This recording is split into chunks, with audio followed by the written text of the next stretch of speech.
This is The Strange Recital, a podcast about fiction which questions the nature of reality.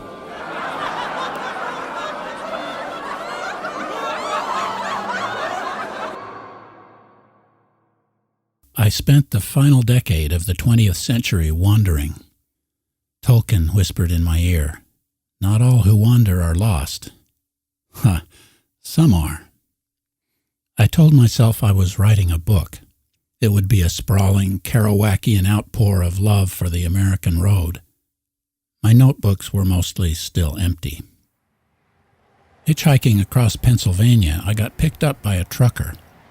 He was tolerable for a couple of hours, but it seemed he had nothing on his mind besides Bill Clinton's sexual escapades, for which he felt the man should be castrated.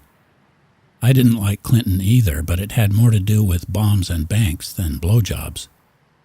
We were nearing exit 143 on I-81 northbound when I said, "Let me off here." The afternoon was oppressive and muggy.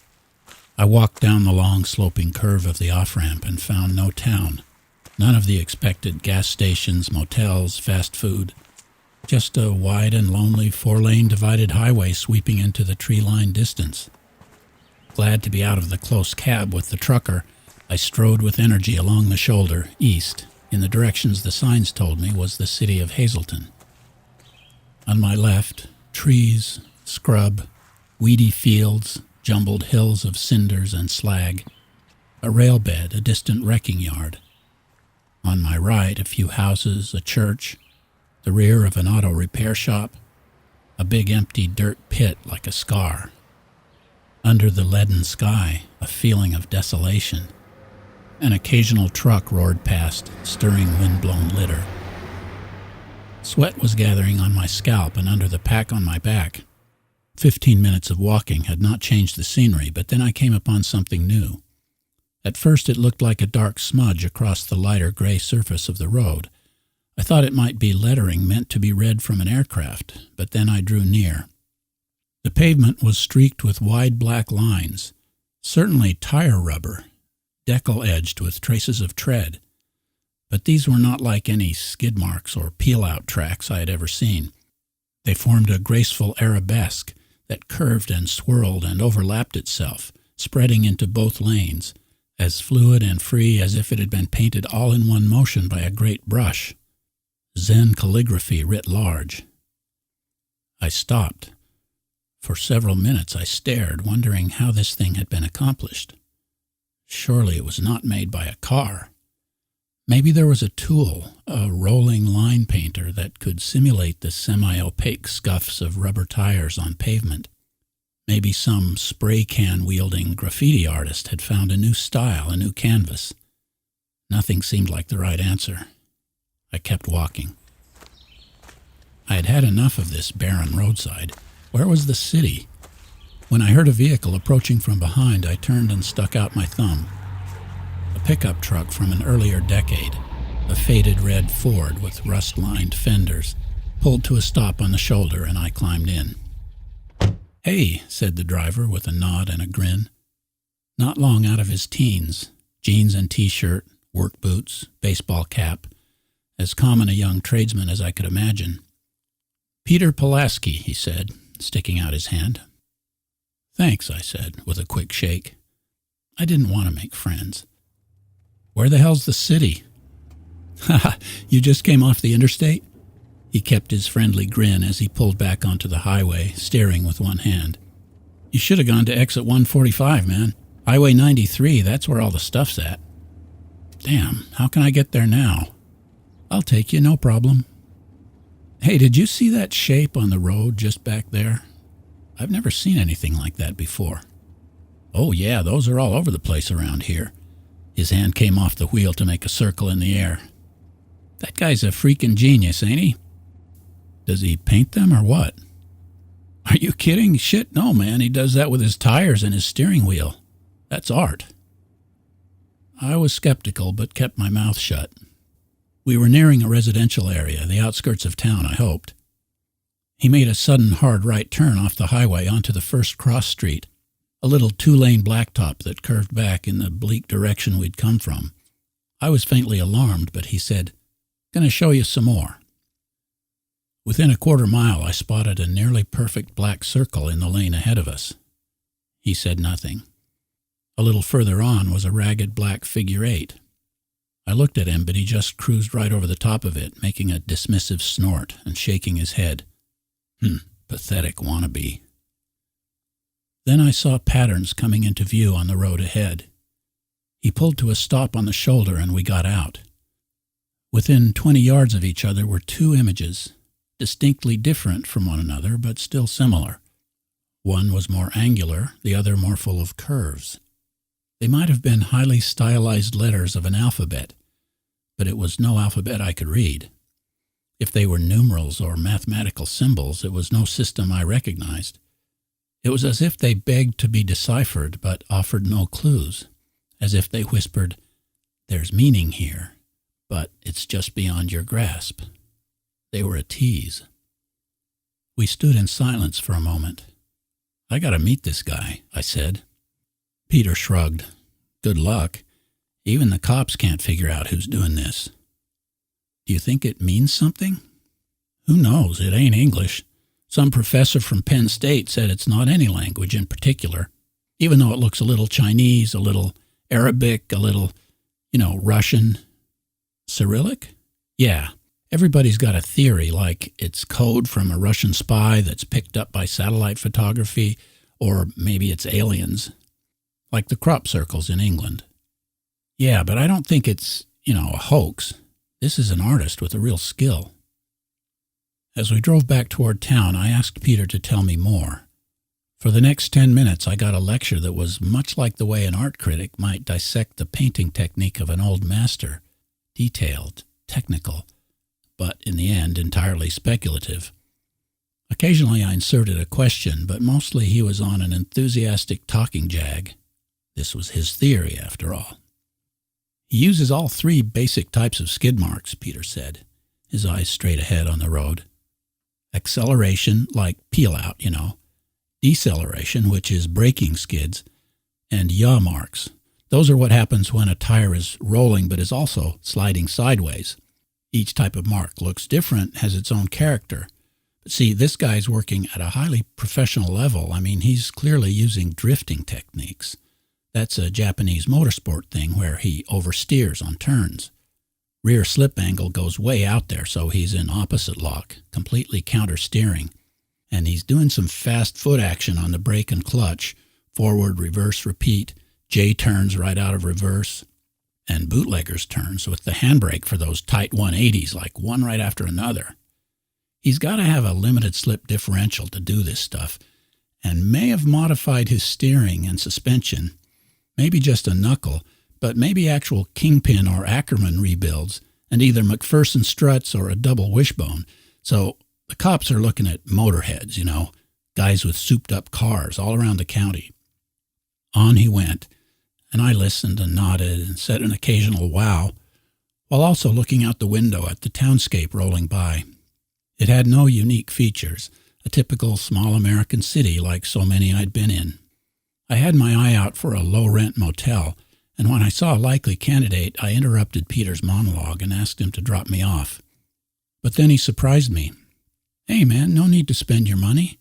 I have a house, plenty of room. I inherited my family's old place. It's humble, but there's an extra bedroom, nobody else there. Come on over, we'll have a beer together." So that's how I came to spend 2 weeks in a place I never intended to visit. Daytimes, Peter would go to work while I strolled around the city, went to the public library, lounged in diners. Nights, we'd drink beer and chat. Hazleton had once been an important coal mining center, but had fallen on hard times and still struggled economically. Peter came from 3 generations of miners, but worked as a carpenter's apprentice, building homes all around 3 counties. Cracking the top off a bottle of Sam Adams, he told me, "My great-granddad was just a few years off the boat from Poland when he was shot in the back by sheriff's deputies at a miners' strike. He survived, but 19 guys were killed. That was the Latimer Massacre, 1897. Important history for the United Mine Workers. But since then, my family's had I guess you'd say, an uneasy relationship with the police. Well, Me too, I said. I'm seriously curious about your street artist, but I won't be asking the police about him. I avoid them. I've always loved a summer dusk in America, cruising the shopping strip of a small city, anyone in any state. Suburban sprawl has its rare moments of beauty. Neon logos, every brilliant hue, hang against the horizon's sapphire glow that darkens to deep cobalt above. Strings of taillights and headlights, red and white jewels on a thread, slide endlessly past. Steady hum of tires, low jangle of car radios. My window open, elbow out in the warm air, right hand on the wheel. No thoughts, just a long, slow drift through the fading, glittery twilight. I'd been carless so long I missed all that, so one evening I asked Peter to loan me his truck. "Sure, if you pick up some beer on your way back," he said. It was an hour of simple pleasure, just up and down Susquehanna Boulevard in an ugly old pickup. Faded paint and rusting fenders, who cares? The truck was worn but sturdy, firmly planted on the road. Heavy doors that closed with a satisfying whump. No plastic, no wobble in the wheel. A low roar from the V8, a stiff clutch, and gears that clunked solidly into place, steel on steel. I lingered. Hazleton was, for that moment, my perfect home. Everywhere across the big USA, people were doing just what I was doing. When full darkness had fallen out beyond the electric avenue of light, I pulled into the Turkey Hill Farms convenience store, put some gas in the tank, and picked up a 6 of Sam Adams.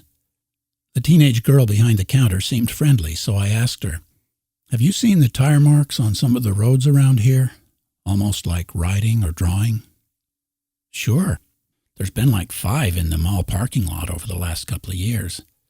Most locals are kind of into them, like, did you see the new Pavement painting?" "Who does them?" "Nobody knows. Me and my friends just call him Picasso." Driving back to Peter's house, I mused. Yes, there was something about the road images that was very much like Picasso's single-line ink drawings. One unbroken gesture, amazingly fluid. But these were not representational like his animals and faces and dancing humans. These were abstracts, both organic and geometric, made of double lines that were sometimes parallel and other times crossed one another in ways that seemed impossible, if in fact the pen being wielded was a 2-ton machine made of metal, rubber, and glass. The time had come for my wanderings to continue, and with a little cajoling I got Peter to agree to give me a ride early the next morning to the I-81 on-ramp northbound. But just after 1 a.m. he woke me with a shake on my shoulder. "Come on, man, I want to show you something." "Really? Seriously? It can't wait till morning?" "No, it definitely cannot. And you're going to love it, trust me." Peter drove. I buckled my lap belt and slumped in the passenger seat, silent. The headlights showed a meandering country road lined with trees. After a few miles, Peter said, "Okay, pay attention now." He gradually slowed down to a creep along the right shoulder. I could see nothing but the road ahead and darkness all around. Then, without warning, he stomped on the gas, pushing me back, and suddenly spun the wheel left. I slammed against the door and braced myself in terror that we would shoot into the woods across the road. But in less than a second, I was flung forward, then left, then back, as his hands and feet moved too fast for my eye. Headlights in wild motion lit up slashing fragments of green and gray and shadow, as G-forces pushed me in every direction at once. Peter was locked in a fluid dance of gear shift, wheel, brake, clutch, gas, limbs all a blur, eyes wide forward. Then I became aware that there were no more lurching transitions between our movements. Everything was smooth and liquid. Left, right, forward, back, underwater, slow but not. The solid steel of the old Ford shimmered, translucent, a window where no window was. The engine faded to a silence like distant music carried in the wind. We floated, We spun, we careened, a drunken ballet. After what could have been no more than a minute, but seemed like 10, we rolled backward to a stop. There on the road in front of us was an interlaced, spiraling figure pierced by 3 delicate arrows, a knot almost Celtic, a symbol almost Sanskrit, a new shape unlike any other. In the glow of the dashboard, I saw beads of sweat on Peter's forehead. He turned to me slowly as if coming out of a trance, his eyes a glassy mix of ecstasy, surprise, and fear. I knew immediately that all his technical explanations didn't matter a whit. He had no idea how he did it. I didn't have to say, "So it was you all along." I gave a slow nod as our eyes met. His lips curled in the smallest of smiles, and he turned his attention to driving us back home. I carried through with my plan to leave the next morning. I gave him sincere thanks for his hospitality, but we did not discuss the previous night. "You clever devil, you," I said as I got out of his truck at the highway's edge. He grinned. I slammed the door, and that was the last time I saw Peter Pulaski. I continued my wanderings for a couple more years, but there was one important difference. My notebooks began to fill up. I can see now that those 2 weeks of that summer set my direction for the next 2 decades. The books, the articles, the classes taught, the tenure, all based on ideas and content entirely unrelated to that place and time. I never returned to Hazleton, Pennsylvania, and never told anyone this story. In fact, we all know now that recall is notoriously unreliable, so with every visit to the memory banks, have I embellished and revised? Only I can answer, yet I cannot know. Each of us can only be sure of one thing: this instant, the here and the now. That was Pavement, Picasso, written and read by Brent Robison. This story was first published in Ariel Chart, the online literary journal.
I'd welcome you back, but you're always here.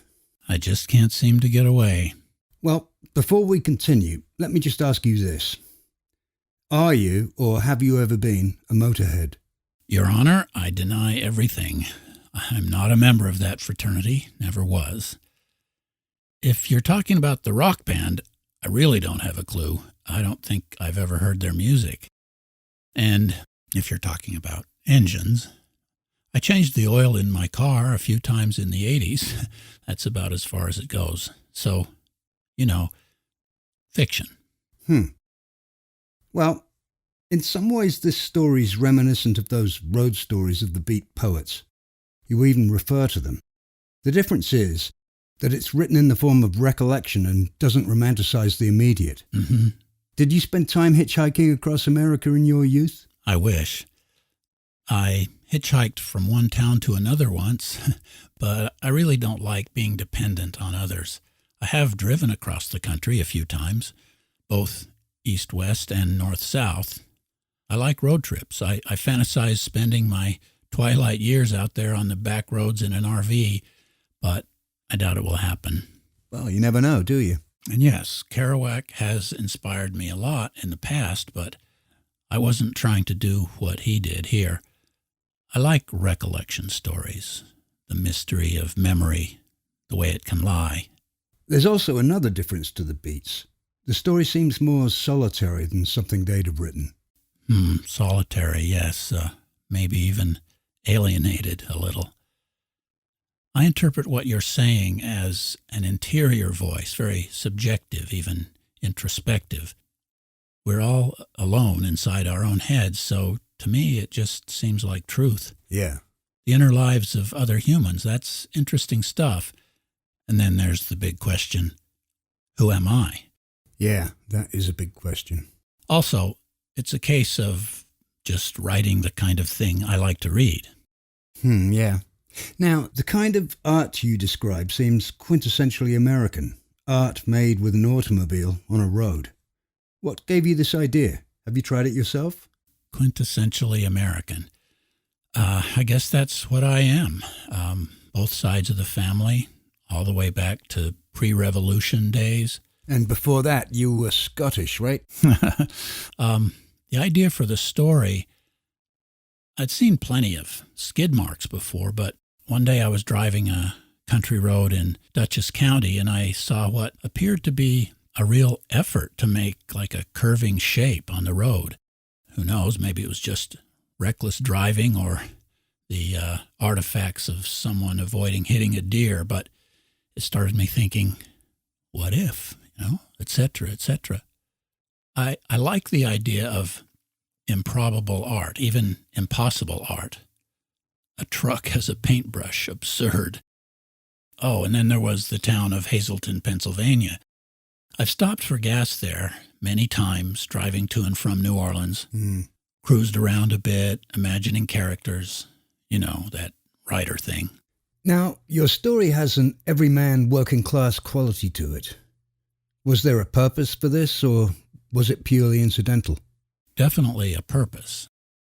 I come from working class people and farmers, heartland types, all the way back.